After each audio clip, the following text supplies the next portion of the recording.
नहमदहु व नसल्ली अला रसूलिहिल करीम बिस्मिल्लाहिर रहमानिर रहीम। अस्सलामु अलैकुम रहमतुल्लाहि व बरकातहू। मैं राय मोहम्मद हयात सऊदी मक्का मुकरमा से इस वक्त मैं मौजूद हूँ कुदई पार्किंग में। ये मक्का मुकरमा की सबसे बड़ी पार्किंग है। आज 27 रमज़ानुल मुबारक है और मक्का मुकरमा में माशाल्लाह सुबहान अल्लाह इतना रश है कि मस्जिद अल हराम फुल हो चुकी है और तमाम रास्ते बंद कर दिए गए हैं। पहले लोग पैदल चले जाते थे, आज पैदल के लिए भी रास्ते बंद हैं। रात 12 बजे के बाद रास्ते खुलेंगे। और ये कुदई पार्किंग से बसें जा रही हैं इबराज टावर के पास। यहाँ से लोग जा रहे हैं और वहाँ से वापस आ रहे हैं। ये सुभान अल्लाह सामने क्लॉक टावर नज़र आ रहा है।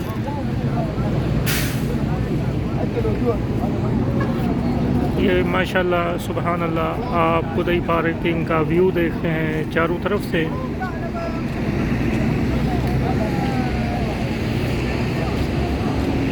ये मक्का मुकरमा की माशाल्लाह सबसे बड़ी पार्किंग है।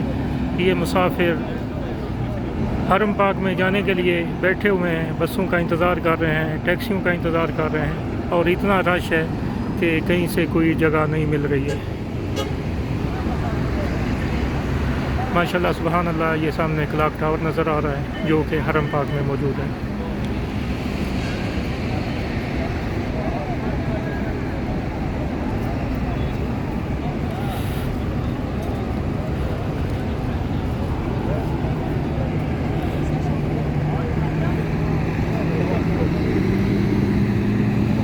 माशाल्लाह सुभान अल्लाह। मिलते हैं अगली वीडियो में। अल्लाह हाफिज़।